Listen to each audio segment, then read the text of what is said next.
UPNM எனப்படும் மலேசிய தேசிய தற்காப்பு பல்கலைக்கழகத்தின் இராணுவ பயிற்சி மையத்தைச் சேர்ந்தவர்களுக்கு அடிக்கடி உடல் ரீதியான பரிசோதனைகள் நடத்தப்படவிருக்கின்றன. அவர்கள் சித்திரவதைக்கு ஆளாகியிருக்கிறார்களா என்பதை கண்டறிய அவ்வாறு செய்யப்படுவதாக தற்காப்பு அமைச்சர் doctor Seri Mohamed Khalid Nordin தெரிவித்தார். பகடிவதை சம்பவங்கள் மீண்டும் நிகழாதிருப்பதை உறுதி செய்ய எடுக்கப்பட்ட மற்றும் எடுக்கப்பட்டு வரும் 8 அம்ச தடுப்பு நடவடிக்கைகளில் இதுவும் அடங்கும் என்றார் அவர்.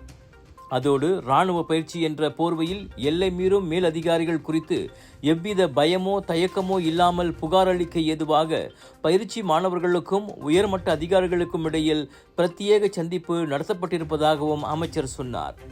இவ்வேளையில் உயர்கல்விக் கூடங்களில் இதுபோன்ற பகடிவதை சம்பவங்களின் எண்ணிக்கை அதிகரித்து வருவது கவலை அளிப்பதாக பிர்சாத்து கட்சியின் டத்தோ ஸ்ரீ சஞ்சீவன் கூறியுள்ளார். சம்பந்தப்பட்டோர் மீது அமைச்சும் போலீசும் கடும் நடவடிக்கை எடுக்க வேண்டும் என அவர் வலியுறுத்தினார். அதே சமயம் பாதிக்கப்பட்ட மாணவர்களும் தைரியமாக முன்வந்து புகார் அளித்தால்தான் பகடிவதை சம்பவங்கள் வெளிச்சத்துக்கு வந்து நியாயம் கிடைக்கும் என பிர்சாத்து கட்சியின் முஸ்லிம் அல்லாத உறுப்பினர்களுக்கான சாயா பிர்சக்கத்து பிரிவின் துணைத் தலைவருமான சஞ்சீவன் கூறினார்.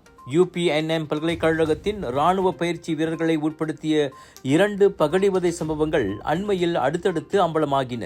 மூத்த மாணவர்களால் ஒருவர் இஸ்திரி பெட்டியால் சூடு வைக்கப்பட்டதும் மற்றொருவர் நெஞ்சில் மிதிக்கப்பட்டு விலா மற்றும் முதுகெலும்பு முறிவுக்கு ஆளானதும் குறிப்பிடத்தக்கது.